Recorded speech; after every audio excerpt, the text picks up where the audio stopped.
This 39 Dunedin News Bulletin proudly brought to you in association with Alex Campbell's Menswear.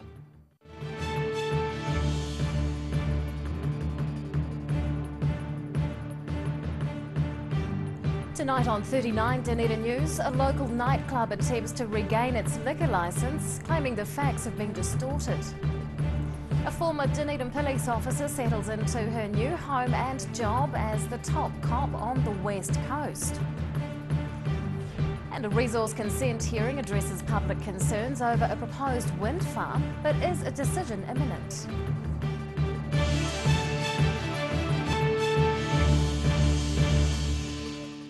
Good evening, Dunedin. I'm Rebecca Dupree. Central City nightclub Suburbia is fighting to regain its liquor licence after it was recently suspended.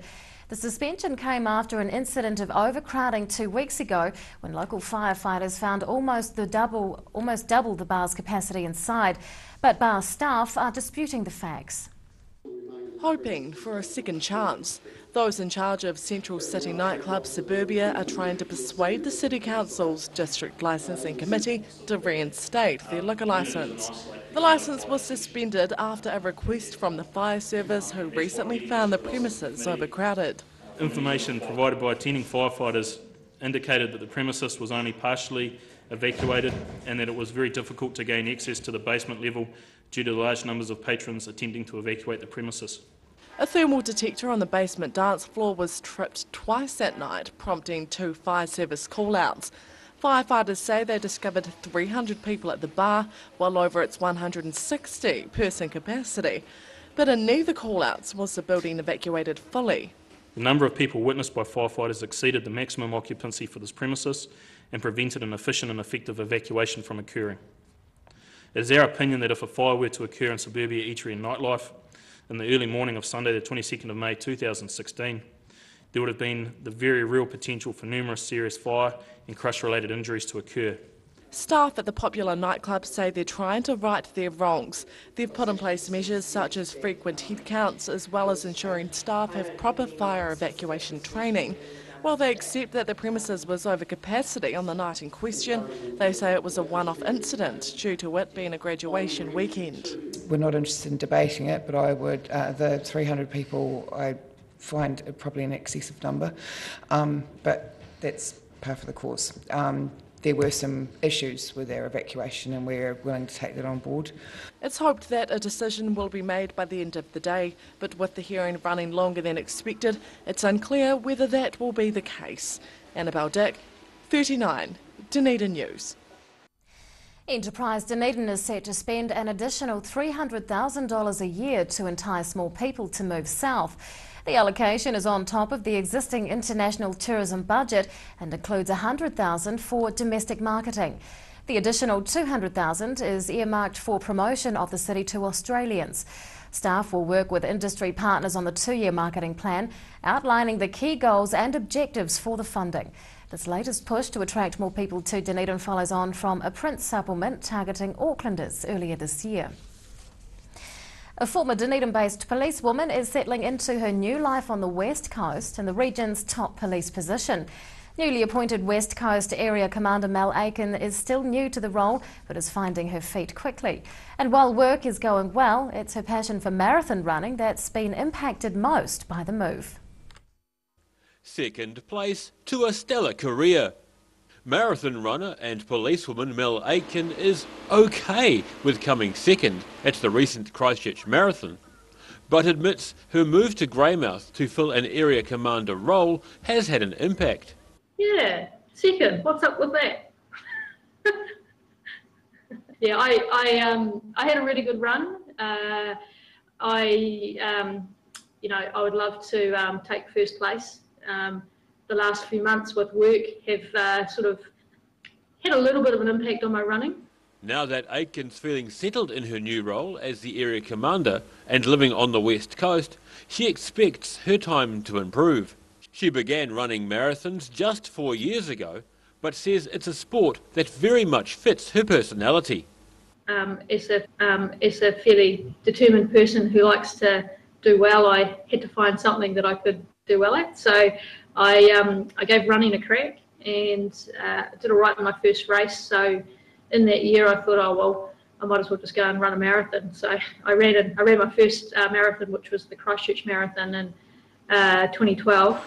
Aitken's due to be back in Dunedin for a couple of competitions next weekend, as well as the Otago Marathon later this year, to defend her first place title. She says the only way in which she's able to balance both her running schedule and her police role is by having plenty of discipline and ensuring she gets a jump on the day. So it's about having a really structured work day. I'm up just after 4:30 every morning, training for around about 2 hours every morning. I do at least 20k every morning before I get to work, and then I start my day and I feel on top of the world. Aitken also puts her success down to the support she receives from husband and fellow police officer Steve Aitken, who will be joining her on the coast in the next few weeks. Daryl Baser, 39 Dunedin News. Tony Brown has been appointed head coach of the Highlanders for the 2017 season. He takes over the Super Rugby Championship side from current coach Jamie Joseph, who's moving to Japan at the end of the year. Brown has been assistant coach to Joseph since 2014 and will be joined by former All Black Scott McLeod, who'll continue as assistant coach. Former Canterbury Crusader Mark Hammett is due to round out the coaching team. Brown will coach the Highlanders for just 1 year before taking up a role with the Japanese national team. Waitari residents may have a new addition to the area as the Dunedin City Council considers allowing a wind farm to be built. Blueskin Energy is proposing to install 3 wind turbines in the area to harvest energy, but there are a few issues to be clarified first. A fight for renewable energy. Members of Blueskin Energy are fighting to get resource consent to build a new wind farm in Waitari. The public has had their say in the submission process already, and now it's time for any concerns to be laid to rest. The response was really just to close off the hearing and respond to all the questions that have been raised by the Commissioner and the planner during the hearing process, after hearing all the submissions and after hearing all the expert evidence. Blueskin Energy is proposing to install 3 wind turbines reaching 90 metres in height that would sit on top of Porteous Hill. The light grey turbines would generate 2.4 megawatts of energy each when operating at full capacity. Willis says while there's been some concerns raised by nearby residents, he believes they'll be outweighed by the benefits the project will bring. This is a nationally significant project. It's clearly so through the National Policy Statement for Renewable Electricity Generation. It's New Zealand's first community wind farm. It helps with Dunedin's carbon emissions. It reduces our emissions by 966 tonnes per annum. Some of the concerns that have been raised by residents include potential noise pollution, the tainting of groundwater and its visual impact on the landscape.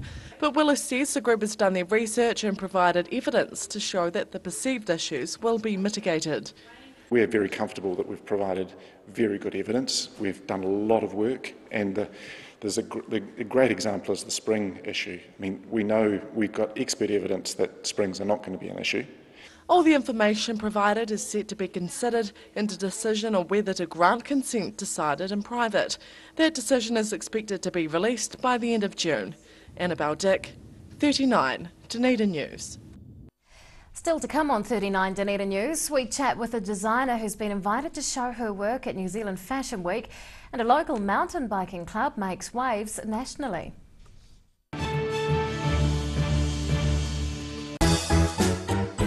Every reason, every season, we're proud to dress the region.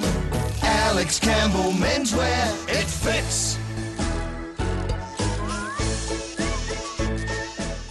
Junk-free June is about making a change that makes you healthier and happier. Kick the junk or that bad habit during June and you'll be helping yourself and supporting the Cancer Society. Get others to support you and get rewarded with discounts on some great products and services too. Go to junkfreejune.org.nz today and get started. You'll be doing good for you and for local people affected by cancer.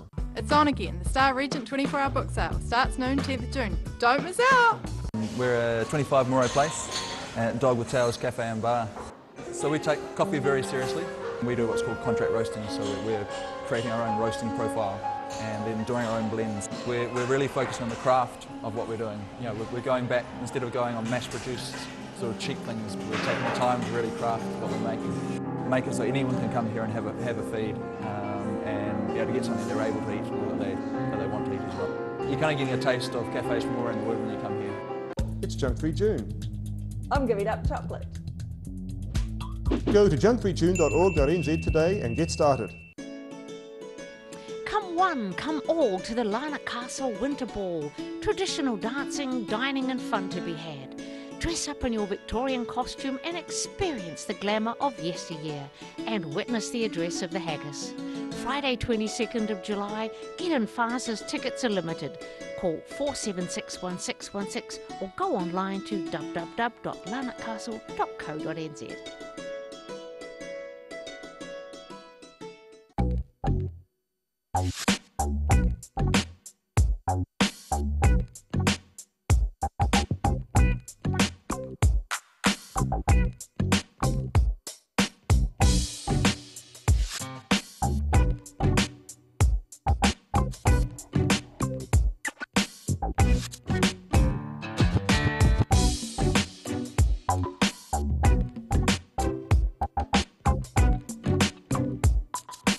Are you within your legal rights to take one life in order to save another? Welcome to the ambiguities of law. Because whilst the law may be clear, there is still room for both yes and no. What? No! The decision will depend on logical thinking and the art of argument. And this is what we learn at New Zealand's first and world-renowned law faculty. You can stop now! I'm Latafale, and this is my place in the world. Take your place in the world. Pregnant, need to talk. 24 hours a day, 7 days a week. Pregnancy counselling services are here to help. It's free, it's confidential. Call us now on 0800 773 462.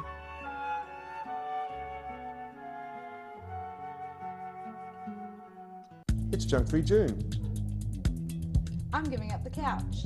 Go to junkfreejune.org.nz today and get started.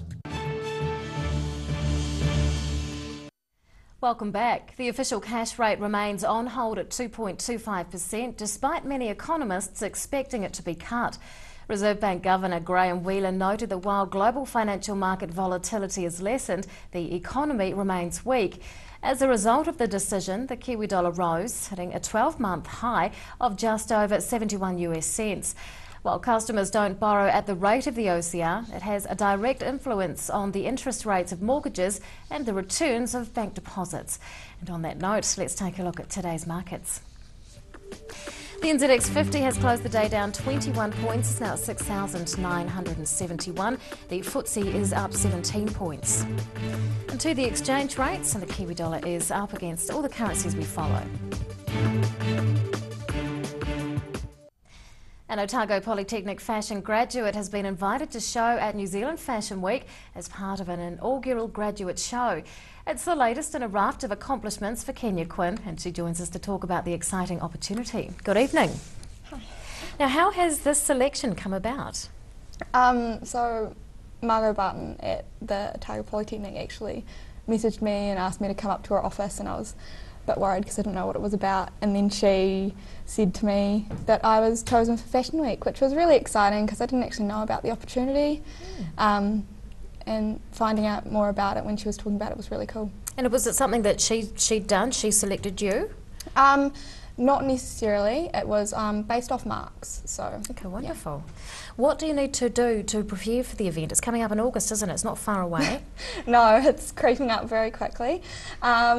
So originally my collection was 6 outfits. For this show I have to show 8.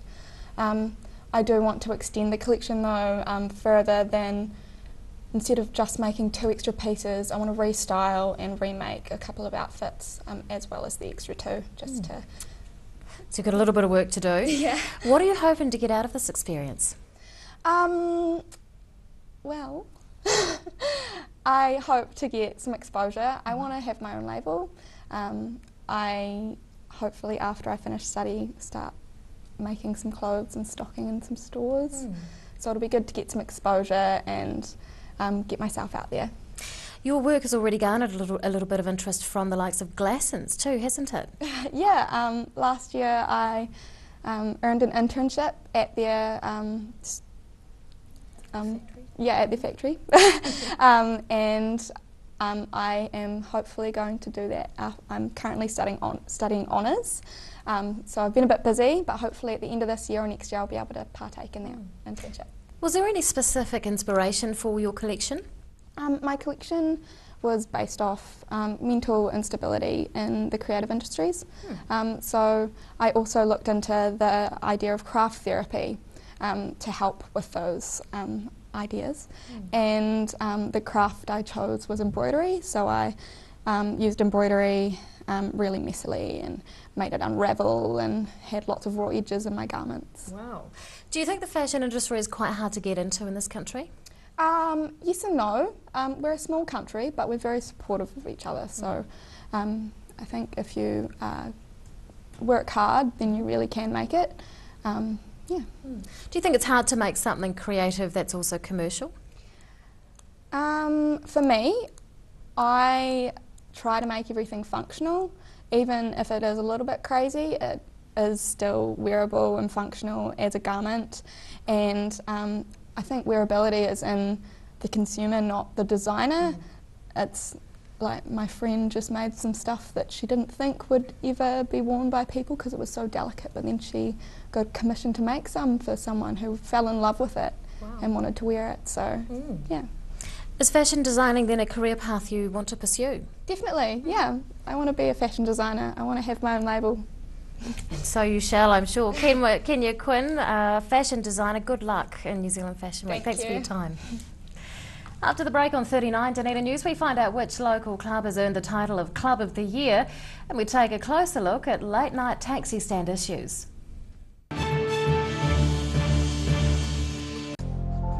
Emu oil has been used for centuries to support joint mobility and tired muscles.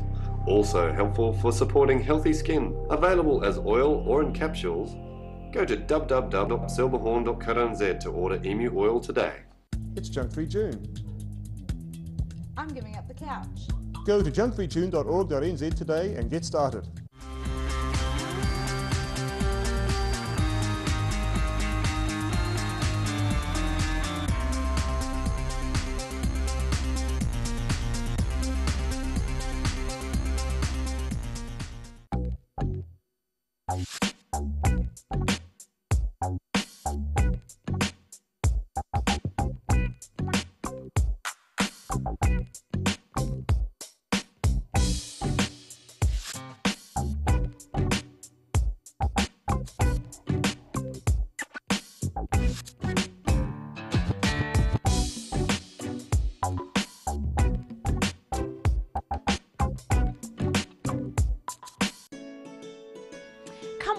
Come all to the Lana Castle Winter Ball. Traditional dancing, dining and fun to be had. Dress up in your Victorian costume and experience the glamour of yesteryear and witness the address of the haggis. Friday 22nd of July, get in fast as tickets are limited. Call 4761616 or go online to www.lanarkcastle.co.nz.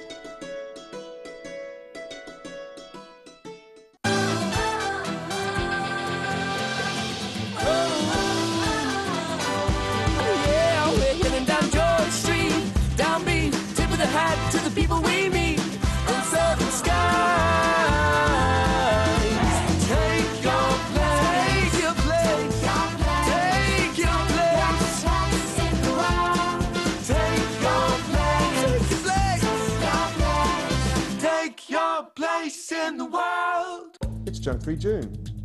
I'm giving up chocolate. Go to junkfreejune.org.nz today and get started. We're a 25 Moray Place at Dog with Tails Cafe and Bar. So we take coffee very seriously. We do what's called contract roasting, so we're creating our own roasting profile and then doing our own blends. We're really focused on the craft of what we're doing. You know, we're going back, instead of going on mass-produced sort of cheap things, we're taking the time to really craft what we're making. Make it so anyone can come here and have a feed and be able to get something they're able to eat or that they want to eat as well. You're kind of getting a taste of cafes from all around the world when you come here. Every reason, every Every season, we're proud to dress the region. Alex Campbell Menswear, it fits.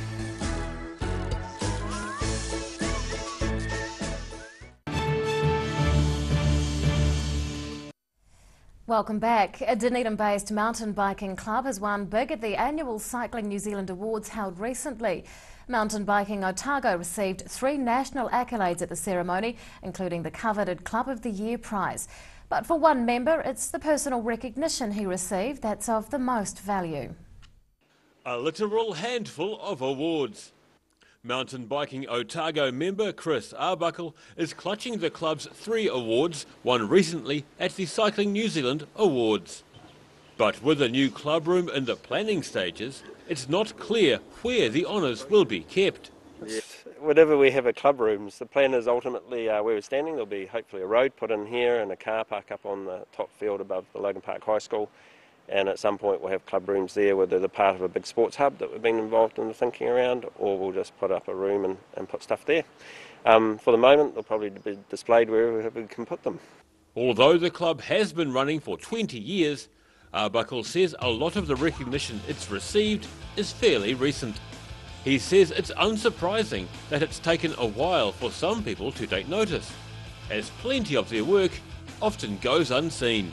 I think Mountain Biking Otago more recently is kind of probably getting more recognition for the stuff it does, mainly because people are probably seeing tracks on the hills and riding them, and more people riding their bikes, so they see our name out there. As well as taking out the Club of the Year prize, Mountain Biking Otago also claimed the Best Competition of the Year for their secondary schools competition. But Arbuckle says it was having his individual efforts recognised that felt really special. Personally, I got recognised for some of the effort we've put into schools mountain biking, and that's kind of nice. You get these awards basically through other people's efforts. So again, that's the club getting in behind the sport and making it all happen. So it looks pretty flash, sort of 3 awards for the efforts of the club in one fell swoop. It was kind of humbling to be standing up and getting those awards.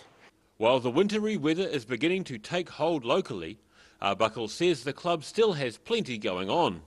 Next up is a series of winter night riding events to be held at various locations around the city. Daryl Baser, 39 Dunedin News. Ongoing concerns about violence near an Octagon taxi rank is prompting discussions on whether to move it. Otago Daily Times reporter David Lockray has been looking into the issue and he joins us to talk about it. Good evening. Hi Rebecca. Who have these concerns been raised by? Well, an English gentleman who lives here now, and his name is Steve Parkinson. And he contacted us after an alarming night at the taxi stand, and he had some thoughts for what could fix the problem. Can you tell us what was alarming about the night that he was there? Well, he said I think he saw 3 fights break out, and one of them a gentleman was dragged away by some other gentlemen. Possibly none of them were gentlemen. I don't know about that. But you know, for a good kicking in that, and it was only just dragged away by someone else and saved. And there was another quite nasty fight that he saw, and he just thought, this isn't on. And I mean, I've been to that taxi stand myself, where I've walked past it and thought, bother it, I'm going to walk home to Mornington, because you know there's huge lines there, everyone's drunk, and yeah, it's pretty awful. What role is the DCC playing in helping to resolve these issues? Well, they're playing a sort of facilitative role. So Councillor Chris Stones, the Deputy Mayor, has stepped in there, and he organised a meeting with the taxi company managers, and there was various thoughts on how bad it actually was. The taxi drivers I've spoken to say that they sort of nip in and out, and they'll see a little bit, but no one, I guess, stands there for the whole time and sees the whole thing. Anyway, they got together, had a meeting, and decided to move the taxi stand down to the Octagon and make it much clearer where the front of the taxi stand is, because that seems to be the problem. Taxis will stop at each end, someone who's been there for 2 minutes will get in, some other person at the front, and they're all drunk, to be honest, will come back and drag them out of the taxi, and that's what people have seen. Goodness me. When is a decision expected to be made? Well, staff were going to go away, or council staff, and look at a number of things, and one of them was, at the moment, you can't drive down the Octagon and turn right into the octagonal bit of it. You'd have to go right further south to Morro Place if you then wanted to go north, so it's a problem they've got. They have to come up with signs that make it very clear where the front of the stand is and where the rear of the stand is. And Steve Parkinson came up with the idea of metal bars people would line along and security guards. They haven't gone with that so far. They're going to give this a trial and see how it goes. Watch this space. Absolutely. Otago Daily Times reporter David Lockray, thanks very much for your time. Thank you. And now recapping tonight's top stories on 39 Dunedin News. A popular nightclub is making its case for having its liquor licence reinstated after it was suspended following an overcrowding incident. A former Dunedin policewoman is settling into her new role as the top cop on the West Coast, but says it's taking its toll on her running. And public concerns about a new wind farm project in Waitati are being addressed at a resource consent hearing, with a decision expected soon. Well, it's time now to find out what's going to be in tomorrow's Otago Daily Times, and we're joined by Deputy Editor Craig Page. Good evening. Good evening. Yeah, we're having a look at some frustration at the moment with the university's dental school build going on. There's a $126 million redevelopment started in January down there.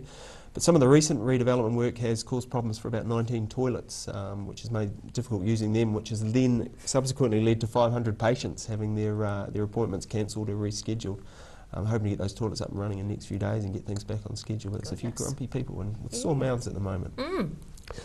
Friday as well means our big Super Sport lift out as well, and we're having a look at the All Blacks Welsh test, first test in the series coming up. 3 Highlanders involved this weekend. And we've also got a lovely story about former All Black Paul Miller, King's High School boy who plays for the Pirates Club. He's giving back to the sport. He's coaching 3 rugby sides at the moment. His son's under 9, a Colts side at his club, and also a representative team. And he also fills in and plays for the senior team when they're short. So he certainly can't be accused of not giving back to his sport. Very busy indeed. Details in tomorrow's ODT. Thank you, Craig. Thank you. Time now for local weather. This 39 Dunedin News weather update proudly brought to you in association with Silverhorn's Emu Oil. And here is our city view. It's taken of the Law Court building. Around the city at 3 o'clock today, the central city recorded 13 degrees and the Gardens 14. To the situation, and a trough of low pressure is moving over the country now. A cooler west to southwest flow will follow at the weekend.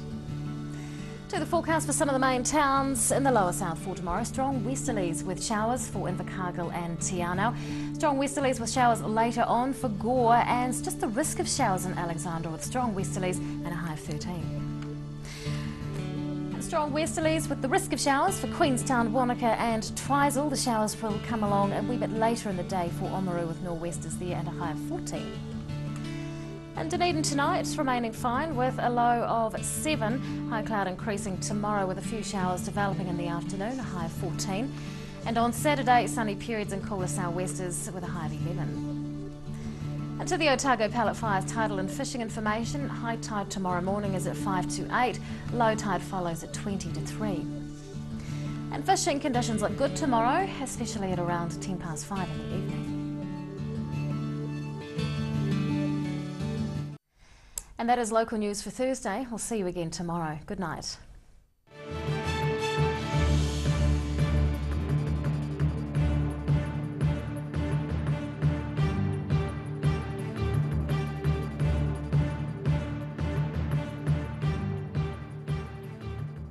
This 39 Dunedin News Bulletin proudly brought to you in association with Alex Campbell's Menswear. Supporting local content so you can see more of New Zealand on air.